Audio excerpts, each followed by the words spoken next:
Hi dear students, we are moving on to Module 3, Unit 3.2. In this module, we'll be dealing with writing an essay, developing arguments and supporting ideas. So നമ്മൾ നോക്കാൻ പോകുന്നത് ഒരു essay എങ്ങനെ നമുക്ക് draft ചെയ്യാം and also will deal with how these essay writing tasks are given in competency tests like IELTS, then in TOEFL and in PTE. In the very first paragraph, it is given writing an essay is more than just putting words on paper. നമ്മൾ essay എഴുതുക എന്ന് പറയുന്നത് കുറേ വാക്കുകൾ വെറുതെ പെറുക്കി വയ്ക്കുകയല്ല. Instead it is a process which involves thinking, organising and presenting ideas in a very clear and logical manner. അതായത് നമ്മൾ വെറുതെ കുറച്ച് വാക്കുകൾ പെറുക്കിയെടുത്താൽ വെച്ചാൽ പോരാ, പകരം കൃത്യമായിട്ട് ആലോചിച്ച് പ്ലാൻ ചെയ്ത് ഐഡിയാസ് കളക്ട് ചെയ്ത് ഓർഗനൈസ് ചെയ്ത് പ്രസൻറ്റ് ചെയ്യാനായിട്ട് നമുക്ക് പറ്റണം. സോ അതാണ് ഒരു എസ്സേ എന്നതുകൊണ്ട് നമ്മൾ ഉദ്ദേശിക്കുക. In academic and professional context, essay writing demonstrates not only your language proficiency but also your ability to reason critically and communicate complex ideas effectively. So നിങ്ങളൊരു ആക്കഡമിക് കോണ്ടെക്സ്റ്റിൽ അല്ലെങ്കിൽ നിങ്ങളുടെ ഒരു വർക്ക് പ്ലേസിലൊക്കെ ആണെങ്കിൽ നിങ്ങളൊരു എസ്സേ അല്ലെങ്കിൽ ഒരു റൈറ്റപ്പ് എഴുതുക എന്ന് പറഞ്ഞാൽ അതുകൊണ്ട് ഉദ്ദേശിക്കുന്നത് അല്ലെങ്കിൽ അതിനാൽ അനലൈസ് ചെയ്യപ്പെടുന്നത് it is not just your language proficiency. നിങ്ങളുടെ ലാംഗ്വേജ് പ്രൊഫിഷ്യൻസി മാത്രമല്ല അവിടെ അനലൈസ് ചെയ്യപ്പെടുക. ഇൻസ്റ്റെഡ് നിങ്ങൾക്ക് എത്രത്തോളം റാഷണാലിറ്റി ഉണ്ട് അല്ലെങ്കിൽ എത്രത്തോളം നിങ്ങൾക്ക് ക്രിട്ടിക്കലി റീസൺ ചെയ്യാൻ പറ്റും, ക്രിട്ടിക്കലി തിങ്ക് ചെയ്യാൻ പറ്റും എന്നുള്ള കാര്യം നോക്കും. ആൻഡ് ഓൾസോ നിങ്ങൾക്ക് എത്രത്തോളം കോംപ്ലക്സ് ആയിട്ടുള്ള ഐഡിയാസ് എഫക്റ്റീവായിട്ട് കമ്മ്യൂണിക്കേറ്റ് ചെയ്യാൻ പറ്റും. സോ ഈ കാര്യവും കൂടി ആയിരിക്കും നിങ്ങൾ ഒരു എസ്സേ അല്ലെങ്കിൽ ഒരു റൈറ്റപ്പ് ചെയ്യുമ്പോൾ അനലൈസ് ചെയ്യപ്പെടുക. And in international test like IELTS, TOEFL, IBT and PTE academic, all these skills are analyzed through your structured essay tasks. ഈ പറഞ്ഞ ടെസ്റ്റുകളിലെല്ലാം എസ്സേ റൈറ്റിംഗ് ഉണ്ടായിരിക്കും. അവിടെയെല്ലാം അനലൈസ് ചെയ്യപ്പെടുന്നത് നമ്മൾ ഈ മേൽ പറഞ്ഞ കാര്യങ്ങളൊക്കെ ആയിരിക്കും. The text is given. While the format may differ slightly, the essential goal remains the same. അതായത് പല എസ്സേയ്ക്കും പല ഫോർമാറ്റ് ആണെങ്കിലും എല്ലാത്തിൻ്റെയും പേർപ്പസ് ഏകദേശം സെയിം ആയിരിക്കും. അതായത് എന്തായിരിക്കും അതിൻ്റെ മെയിനായിട്ടുള്ള എയിം എന്ന് പറയുക, അല്ലെങ്കിൽ ഒരു എസ്സേയുടെ ലക്ഷ്യം എന്ന് പറയുന്നത് എന്താണ്? To produce a well organised piece of writing that presents and supports a clear argument using appropriate language, logic and structure. So എന്ത് കൈൻഡ് ഓഫ് എസ്സേ ആണെങ്കിലും ഫോർമാറ്റ് എന്ത് തന്നെയാണെങ്കിലും അതിൻ്റെ മെയിൻ ഉദ്ദേശം എന്ന് പറഞ്ഞാൽ വെൽ ഓർഗനൈസ്ഡ് ആയിട്ട് ഒരു ടോപ്പിക്കിനെ പ്രസൻറ്റ് ചെയ്യുക എന്നുള്ളതാണ്. സോ അതിനെ സപ്പോർട്ട് ചെയ്യാനാണെങ്കിലും ഒപ്പോസ് ചെയ്യാനായിട്ടാണെങ്കിലും ഉള്ള ആർഗ്യുമെൻറ്റ്സ് റേസ് ചെയ്യുക, സപ്പോർട്ടിങ് ഡീറ്റെയിൽസ് കൊടുക്കുക, ലോജിക്കലി അതിനെ പ്രസൻറ്റ് ചെയ്യുക, കൃത്യമായിട്ട് സ്ട്രക്ചർ ചെയ്ത് വെക്കുക. ഇതൊക്കെയാണ് ഒരു എസ്സേ കൊണ്ട് നമ്മൾ ഉദ്ദേശിക്കുക. Next point is how to analyse the question. അതായത് നിങ്ങൾക്ക് ഒരു എസ്സേ എഴുതാനായിട്ട് ഒരു ക്വസ്റ്റ്യൻ തന്നിട്ടുണ്ടെങ്കിൽ അത് നിങ്ങൾ എങ്ങനെയാണ് മനസ്സിലാക്കേണ്ടത്? Read the instruction words carefully, they tell you what kind of essay you need to write. അതായത് നിങ്ങൾക്ക് തന്നിരിക്കുന്ന ക്വസ്റ്റ്യനിൽ ഇൻസ്ട്രക്ഷൻ വേർഡ്സ് ഉണ്ടാവുമല്ലോ, അത് കൃത്യമായിട്ട് വായിച്ച് മനസ്സിലാക്കുക. അത് കാണുമ്പോഴാണ് ഏത് ടൈപ്പ് ഓഫ് എസ്സേ ആണ് നിങ്ങൾ എഴുതേണ്ടത് എന്ന് നിങ്ങൾക്ക് മനസ്സിലാക്കുക. Identify the topic key words, this define what you must write about. ആ ക്വസ്റ്റ്യനകത്ത് തന്നെ കുറച്ച് ടോപ്പിക് വേർഡ്സ് ഉണ്ടായിരിക്കും. അത് കണ്ടാൽ നിങ്ങൾക്ക് മനസ്സിലാകും എന്തിനെക്കുറിച്ചാണ് നിങ്ങൾ എഴുതേണ്ടതെന്ന്. Recognise the topic. Some questions narrow the topic to a specific group, place or issue.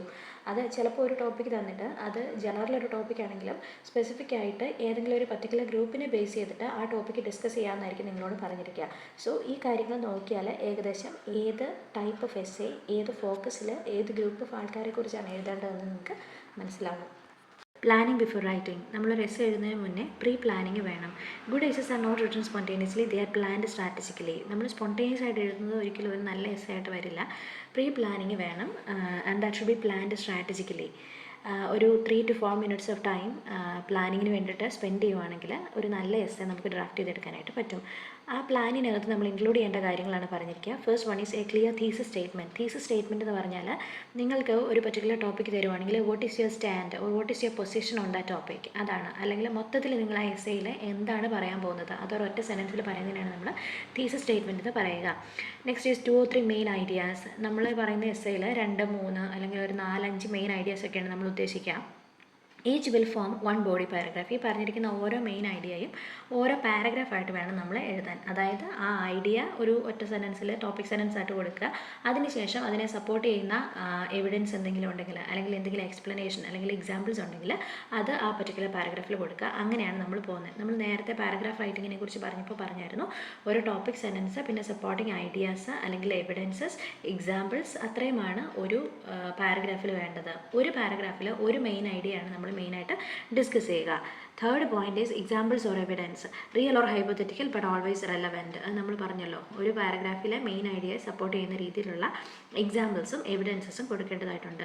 Then there should be logical sequence, അതായത് ഈ പറഞ്ഞു വയ്ക്കുന്ന കാര്യങ്ങളെല്ലാം തമ്മിൽ ഒരു കണക്ഷൻ ഉണ്ടാവണം, അല്ലെങ്കിൽ ഒരു ലോജിക്കൽ സീക്വൻസിൽ വേണം ഇത് ഫോളോ ചെയ്ത് പോകാനായിട്ട്. അല്ലെങ്കിൽ വായിക്കുമ്പോൾ ഒരു കണക്ഷൻ ഇല്ലായ്മ തോന്നും.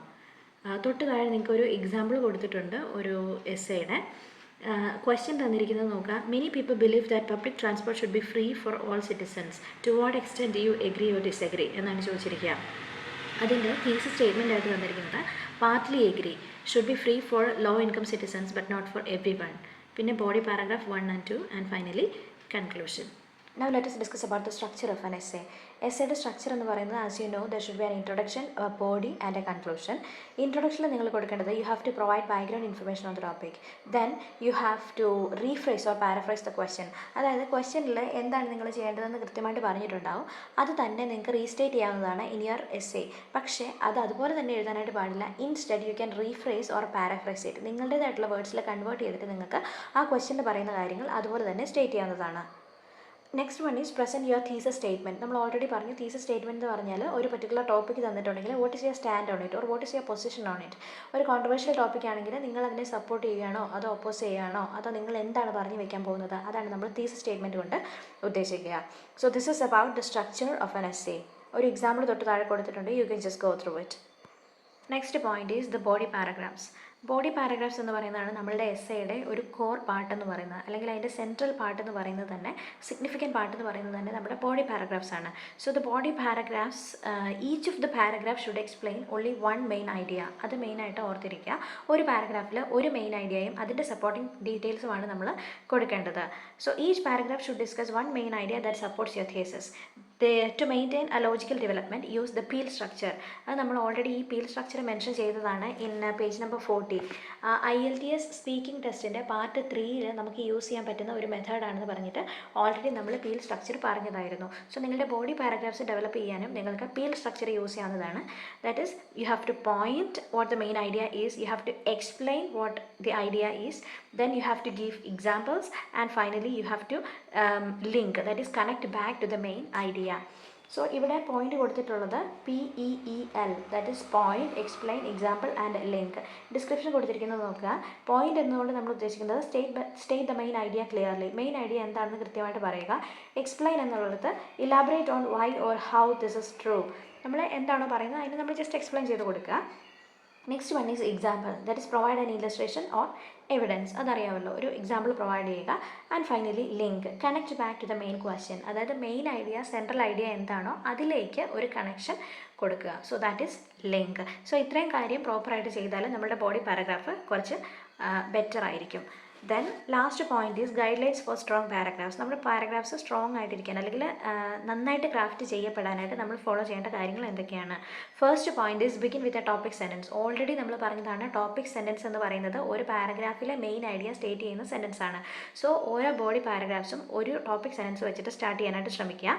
Next one is use transition words to connect ideas. Transition words എന്ന് പറഞ്ഞാൽ ഒരു പോയിന്റിൽ നിന്ന് അടുത്ത പോയിന്റിലേക്ക് മൂവ് ഓൺ ചെയ്യുമ്പോൾ അത് പോയിന്റ് ഔട്ട് ചെയ്യാനായിട്ട് നമ്മൾ യൂസ് ചെയ്യുന്ന വേർഡ്സ് ആണ്. For example, furthermore, however, on the other hand, etc.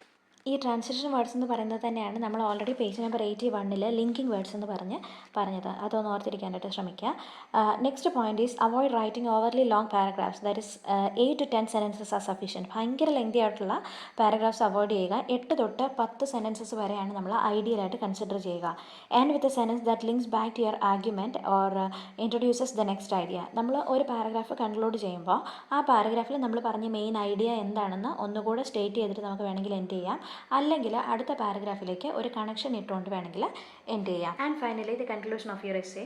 The conclusion is your final opportunity to reinforce your argument. അതായത് നമ്മളൊരു എസ്സേയിൽ പറഞ്ഞു വെക്കാൻ ശ്രമിച്ച ആർഗ്യുമെൻറ്റ് ഒന്നും കൂടെ ഫൈനലി ഉറപ്പിക്കാനായിട്ടുള്ള ഒരു ഓപ്പർച്യൂണിറ്റിയാണ് നമ്മുടെ കൺക്ലൂഷൻ എന്ന് പറയുന്നത്. സോ അതിനകത്ത് നമുക്ക് ചെയ്യാൻ പറ്റുന്ന കാര്യങ്ങൾ എന്തൊക്കെയാണ്? Summarise your main points briefly. പറഞ്ഞ പോയിന്റ്സ് എല്ലാം ഒന്ന് ബ്രീഫായിട്ട് സമ്മറൈസ് ചെയ്ത് വെക്കാവുന്നതാണ്. Restate your thesis in a new way. അതായത് നമ്മൾ പറഞ്ഞു വെച്ച തീസസ് സ്റ്റേറ്റ്മെൻറ്റ് ഉണ്ടല്ലോ നേരത്തെ, അതിനെ നമുക്ക് ഒന്നും കൂടെ റീസ്റ്റേറ്റ് ചെയ്യാവുന്നതാണ്. അത് കുറച്ചും കൂടെ ഡിഫറെൻ്റ് ആയിട്ട് പറയാവുന്നതാണ്. End with a final thought or recommendation. So finally നിങ്ങൾ ഓഡിയൻസിനോട് അല്ലെങ്കിൽ റീഡേഴ്സിനോട് എന്തെങ്കിലും ഒരു റെക്കമെൻഡേഷൻ കൊടുക്കാൻ ഉദ്ദേശിക്കുന്നുണ്ട്, അല്ലെങ്കിൽ ഒരു ഫൈനലായിട്ടുള്ളൊരു തോട്ട് പറയാനുണ്ട്, അതുകൊണ്ട് വേണമെങ്കിൽ നിങ്ങൾക്ക് ഒരു കൺക്ലൂഷൻ എൻഡ് ചെയ്യാവുന്നതാണ്. And the next topic is developing arguments and supporting ideas. An essay without evidence or reasoning is just an opinion.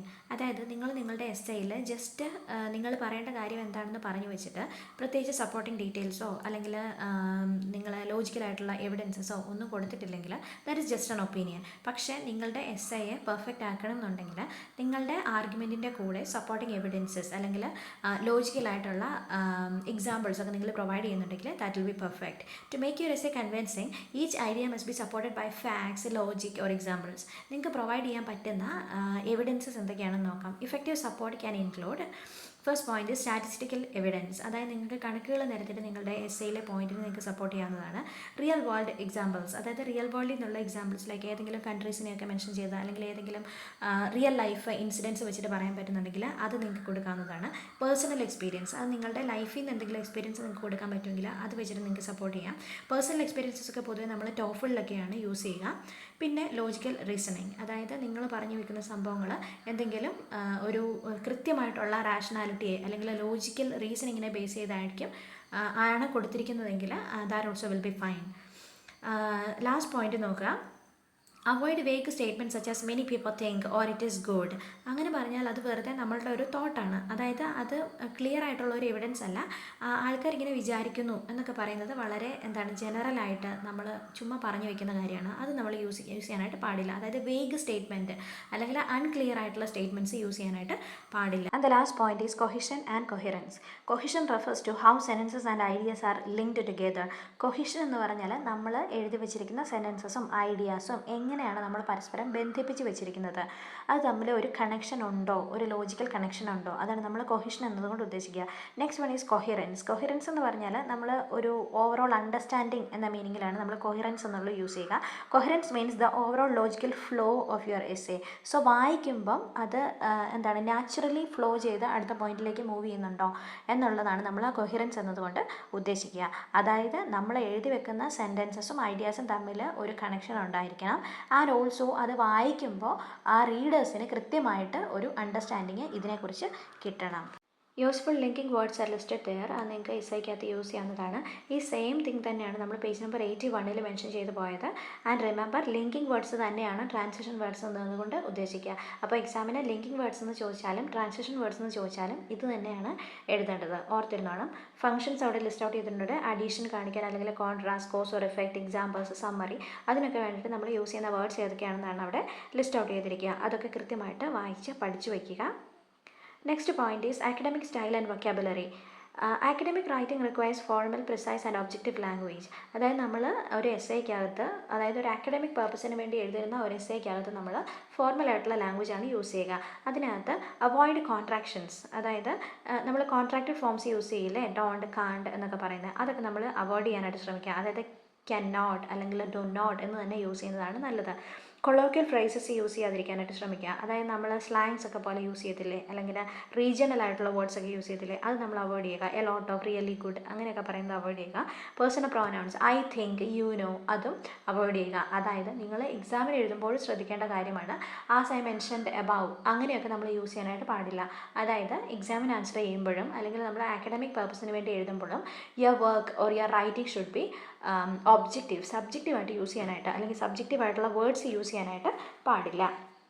അവിടെ ഇൻഫോർമലും അക്കാഡമിക് ഓൾട്ടർനേറ്റീവ്സും കൊടുത്തിട്ടുണ്ട്.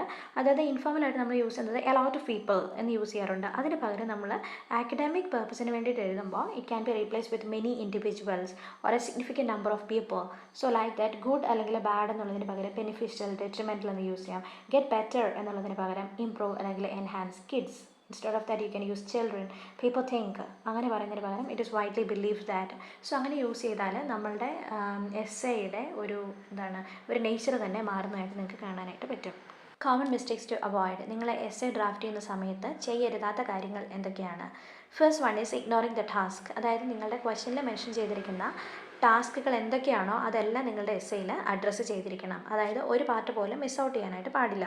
Second point is poor structure. That is don't mix multiple ideas in one paragraph. Already നമ്മൾ mention ചെയ്തതാണ്, ഒരു പാരഗ്രാഫിൽ ഒറ്റ ഐഡിയയും അതിൻ്റെ supporting എവിഡൻസസുമാണ് വേണ്ടത്. 2-3 main ideas ഒരു പാരഗ്രാഫിൽ കൊടുക്കാനായിട്ട് പാടില്ല. Next is lack of examples.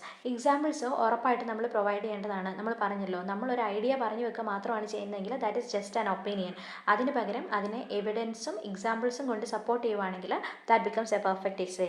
Fourth point is repetition. Avoid rephrasing the same point repeatedly. ഒരുപാട് തവണ സെയിം കാര്യം പറയാനായിട്ട് പാടില്ല. അതായത് പറഞ്ഞ കാര്യം വീണ്ടും വീണ്ടും പല വാക്കുകളിൽ മെൻഷൻ ചെയ്യാനായിട്ട് പാടില്ല. That is avoid repetition. Next is word count issues. In test keep between 250 to 300 words. അതായത് കൃത്യമായിട്ട് എത്ര വേർഡ്സിലാണ് ഒരു എസ്സേ എഴുതേണ്ടതെന്ന് നമുക്ക് മെൻഷൻ ചെയ്തിട്ടുണ്ടാകും. അത് ഫോളോ ചെയ്യാനായിട്ട് ശ്രമിക്കുക. And the last point is grammar errors. Pay attention to tense consistency and articles. നമ്മുടെ എസ്സേയിൽ ഒരുപാട് ടെൻസസ് യൂസ് ചെയ്യേണ്ട ആവശ്യമില്ല. ഇൻസ്റ്റെഡ് ഒരു 2-3 ടെൻസിലൊക്കെ നമ്മുടെ എസ്സേ ഒതുക്കാൻ പറ്റുമെങ്കിൽ അതായിരിക്കും നല്ലത്. ആർട്ടിക്കിൾസ് യൂസ് ചെയ്യുന്നതും അല്ലെങ്കിൽ ബാക്കി പാർട്സ് ഓഫ് സ്പീച്ചിലുള്ള വേർഡ്സ് യൂസ് ചെയ്യുന്നതുമൊക്കെ ആപ്റ്റായിട്ട് വേണം ചെയ്യാനായിട്ട്. അതായത് ഗ്രമാറ്റിക്കൽ എറേഴ്സ്, സ്പെല്ലിംഗ് എറേഴ്സ് ഒക്കെ മാക്സിമം ഒഴിവാക്കുക. ഈ വീഡിയോയിൽ നമ്മൾ മെൻഷൻ ചെയ്തത് മൊഡ്യൂൾ 3യുടെ 3.2 എന്ന് പറയുന്ന യൂണിറ്റിൻ്റെ ഫസ്റ്റ് ഹാഫാണ്.